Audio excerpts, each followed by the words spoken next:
je vais vous brosser un petit peu le tableau du SAF, de ce qu'on connaît sur le SAF. C'est déjà dans la Bible, hein, on y faisait allusion lorsque l'ange s'adresse à la mère de Salomon en lui disant désormais, prends bien garde, ne bois pas de vin ni de boisson fermentée, car tu vas devenir un fils. Donc déjà dans la Bible, on en parlait.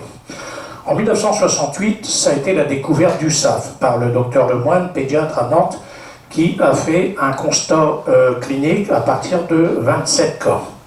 En 1973, redécouverte indépendante aux États-Unis par Smith et John, et dans les années 80, derrière le docteur Dehem, pédiatre à Roubaix, la mobilisation de la région Nord-Pas-de-Calais prend forme. C'est là où on a rencontré le docteur Tritan.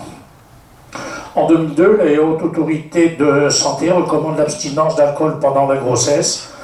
En 2004, la prévention de l'alcoolisation fœtale est inscrite parmi les objectifs prioritaires de la loi de santé publique. Et depuis 2007, un message sanitaire de prévention est inscrit sur toutes les boissons alcoolisées. Les séquelles d'une exposition prénatale à l'alcool sont décrites scientifiquement depuis plus de 40 ans.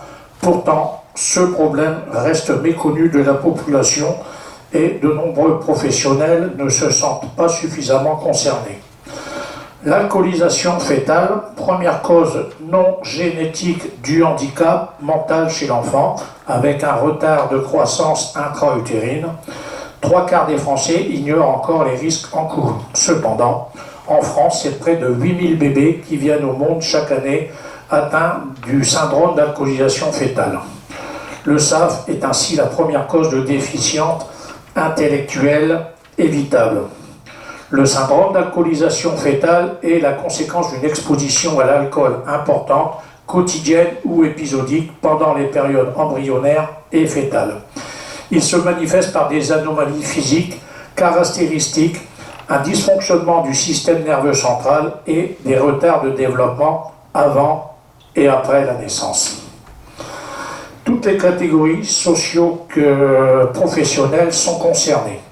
L'éthanol, puisqu'on parle bien d'alcool éthylique, l'éthanol est le facteur toxique. Le taux d'alcoolémie est identique chez la mère que chez le fœtus. Le fœtus est dans l'incapacité de métaboliser l'éthanol et de se détoxiquer. L'effet toxique de l'alcool est double. Tératogène en période embryonnaire qui provoque des malformations en agissant sur l'embryon et neurotoxique pour le système nerveux. Le SAF constitue l'atteinte la plus grave de l'exposition prénatale à l'alcool.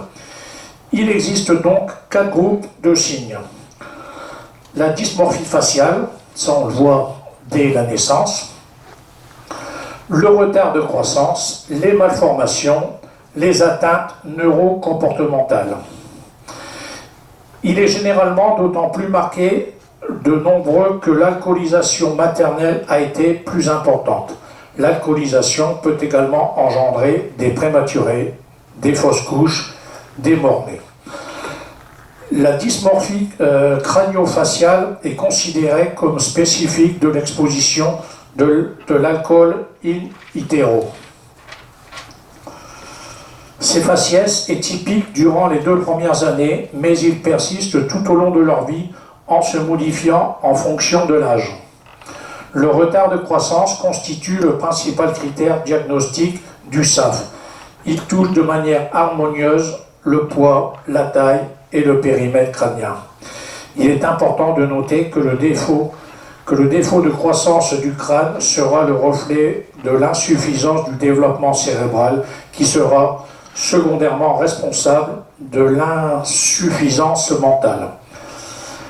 Les malformations congénitales se constituent pendant le premier trimestre de la grossesse. Il peut exister des cardiopathies, des anomalies du système nerveux et des anomalies du squelette. Les atteintes neurocomportementales entraînent un retard dans les acquisitions de la lecture, du langage, de l'écriture. Ces enfants sont agités, euphoriques, irritables, agressifs. Il existe une débilité mentale légère et modérée qui est proportionnelle à l'imprégnation alcoolique au cours de la grossesse. Interruption scolaire, abandon ou exclusion du système scolaire. Soutien scolaire pour l'apprentissage de l'écriture et de la lecture. Enseignement spécialisé. Difficultés professionnelles, il n'y a pas de métier stable ou aménagé. Troubles psychiques avec un QI qui va de 80 à 88 chez le SAF, alors que la moyenne, normalement, c'est entre 90 et 110. Les troubles psychiatriques, des dépressions, des psychoses, la personnalité antisociale, conduite addictive avec forte dépendance. La prévention représente une donnée essentielle, mais délicate, car l'alcool reste en France un sujet tabou, particulièrement chez les femmes enceintes. En primaire, en direction du grand public, la campagne d'information sur les messages sanitaires, journée mondiale de sensibilisation au syndrome d'alcoolisation fœtale, la réactualisation et le renforcement des mesures administratives de 2006, par exemple le logo sur les bouteilles de boissons alcoolisées, est totalement à reconsidérer dans sa taille et dans son symbole, son positionnement et sa lisibilité. L'affichage, quand maman boit, bébé trinque, documentation en centre prénatal. En direction des professionnels de santé secondaire, entretien motivationnel et repérage d'intervention brève, il existe un questionnaire de dépistage pour la visite préconceptionnelle et les différentes visites pendant la grossesse. Une attention particulière pour les groupes à risque, les antécédents personnels de mésusage, les femmes sous traitement de substitution aux opiacés et les femmes tabagiques. Les femmes vivant en grande précarité. Ce questionnaire est TAC. T pour tolérance, A pour agacement, C pour cessation, E pour éveil. Tolérance. Combien de verres vous faut-il pour vous ressentir les effets de l'alcool? Agacement. Est-il arrivé que les proches et professionnels de santé s'inquiètent de votre consommation d'alcool? Cessation. Avez-vous déjà essayé de réduire votre consommation d'alcool? Éveil. Avez-vous déjà eu besoin de consommer de l'alcool le matin pour être en forme? Donc ça, c'est le questionnaire qu'on devrait poser régulièrement aux mamans quand elles viennent en consultation. Ensuite, il faut aider et accompagner les femmes enceintes qui s'alcoolisent. Nous avons pu nous rendre compte lors de cette brève présentation que la prise d'alcool pour la future maman pendant la grossesse peut avoir des impacts conséquents sur les bébés, directs ou indirects, sur le plan physique, psychologique et social.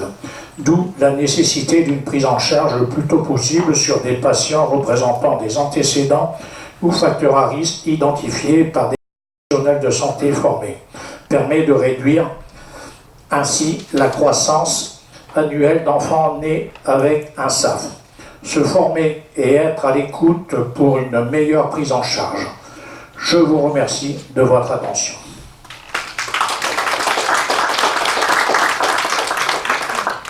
Voilà, est-ce que quelqu'un veut intervenir par rapport à ce qui s'est dit, même dans la salle, n'hésitez pas.